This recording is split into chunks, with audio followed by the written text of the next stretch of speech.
প্রিয় ছাত্রছাত্রী, কোষে দেখি 7-এর পার্ট 4 নিয়ে আসলাম। দশমিক সংখ্যায় মান খুঁজি। দশমিক সংখ্যায় মান খুঁজি। এখানে প্রথম অঙ্কটি দেখো,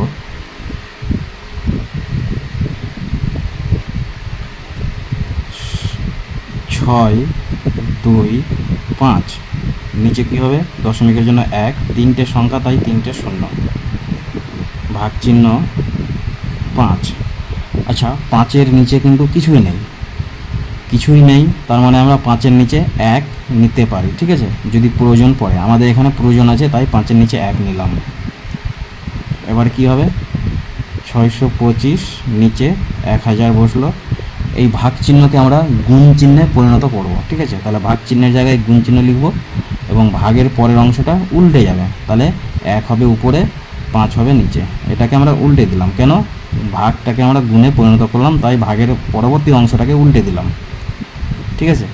এবার তোমরা দেখতে পাচ্ছ উপরে 625, নিচে 1000 এবং 5 রয়েছে। তাহলে 625কে আমরা 5 দিয়ে ভাগ করব, মানে কেটে দেব, ঠিক আছে।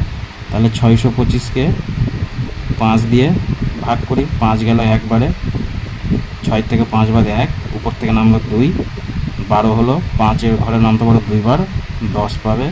12 থেকে 10 বাদ 2, উপর থেকে নামবে 5, 5-এর ঘরে নামতে পারো 5 বার, 25 পেয়ে যাবে, তাই তো। তাহলে ভাগটা মিলেছে, পেলাম 125। তাহলে এই 5কে কেটে দেবো আর এই 625কে কেটে দেবো। তাহলে দুটোর মধ্যে বড়কে 625, তাহলে 625-এর উপরে এই 125 লিখে দেবো। 125 মানে এটা কেটে 125 পেলাম। তাহলে উপরে কি পেলাম? 125। এদিকে 1 গুণ করলে কী হবে? 125 হবে। আর নিচে কি আছে? 5 তো কেটে গেছে, তাহলে থাকলো 1000।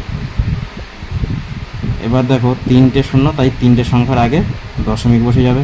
1, 2, 3 দশমিক, আগে একটা শূন্য লাগিয়ে দিলাম। তাহলে এখানে কি পেলাম?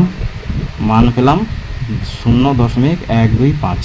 আশা করি বুঝতে পেরেছো। যদি না বুঝতে পেরে থাকো ভিডিওটাকে পজ করে আবার দেখে নাও। এর পরবর্তী অঙ্কগুলো দেখো একই রকম। 2 নম্বরের অঙ্ক একই রকম রয়েছে, তোমরা সেভাবে করবে। 3 নম্বরে একই রকম রয়েছে, 4 নম্বরও ঠিক একই রকম রয়েছে, করে নেবে। এবার 5 নম্বরটা আমি করাচ্ছি, কারণ 7 আগে রয়েছে আর দশমিক সংখ্যাটা পরে, তাহলে আমি 5 নম্বরটা করাচ্ছি। 7 নম্বরের অঙ্কটা দেখো কী আছে? 7, তারপরে ভাগ চিহ্ন, তারপরে 3.5। তাহলে 3.5 উপরে লিখব, নিচে দশমিকের জন্য 1, পরে একটা সংখ্যা, একটা শূন্য। এখানে 7-এর নিচে আমাদের 1 নেওয়ার প্রয়োজন নেই, ঠিক আছে, কেন ভাগের আগেই আমরা 7 পেয়ে যাচ্ছি। আমরা এর আগে 5-এর নিচে 1 নিয়েছিলাম, এখানে 7-এর নিচে 1 নেওয়ার প্রয়োজন নেই, ঠিক আছে। তাহলে 7কে লিখব, ভাগ চিহ্নকে আমরা গুণ চিহ্নে পরিণত করব এবং ভাগের পরবর্তী অংশকে আমরা উল্টে দেবো। তাহলে 10 হবে উপরে, 35 হবে নিচে, তাই তো, লিখলাম। এবার তোমরা দেখো, আমরা জানি 7-এর নিচে কিছু নেই মানে 1, আমরা লিখবো না, কিন্তু 7-এর সঙ্গে 5-এর ভাগ করব, ভাগ যাবে তো, অবশ্যই যাবে। তাহলে 7-এর ঘরের নামটা বড়, 7, 5-এ 35, তাহলে 35 কেটে 5 লিখলাম। তাহলে কি পেলাম? উপরে 7 তো কেটে গেছে, থাকলো 10, নিচে 5।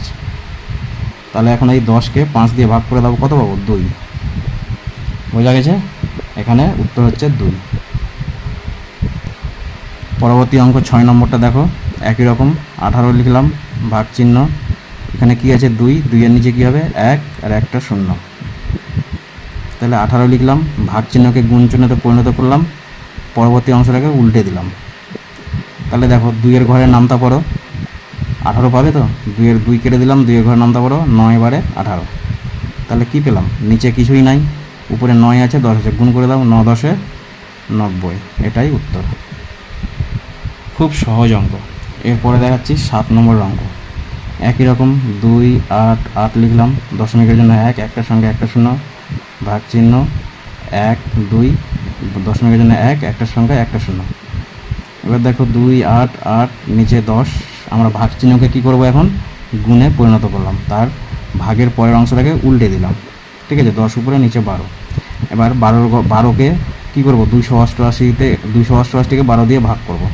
288-কে 12 দিয়ে ভাগ করব, মানে আমরা কেটে দেবো, ঠিক আছে। তাহলে 12-এর ঘর নামতে পারো, 12 দিয়ে 24, 4, 8 থেকে 4 বার 4, এখানে তো কিছু হবে না, উপর থেকে নামলো 8, 48। 12-এর ঘর নামতে পারো 4 বার, 4 12, 48। কী পেলাম? 24।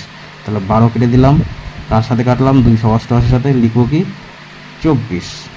আর এখানে এই শূন্য কেটে গেল, তাহলে কি থাকলো? 24। এটার উত্তর 24। আমরা এখন সব শেষ অঙ্ক 11 নম্বর অঙ্কটা করে নিচ্ছি। কী আছে? 0.07 ভাগ চিহ্ন 0.5।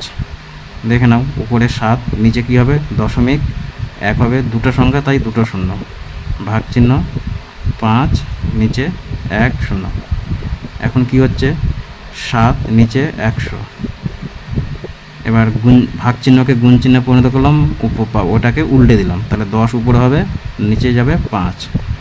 এবার দেখো, এই একটা শূন্যর সঙ্গে একটা শূন্য কেটে দিলাম, ঠিক আছে? তাহলে কি পেলাম? উপরে 7 একে 7, নিচে 10-এর সঙ্গে 5-এর করো, কত হবে? 50।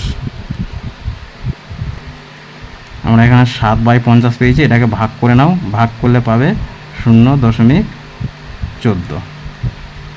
ভাগটা এখানে করে নিই,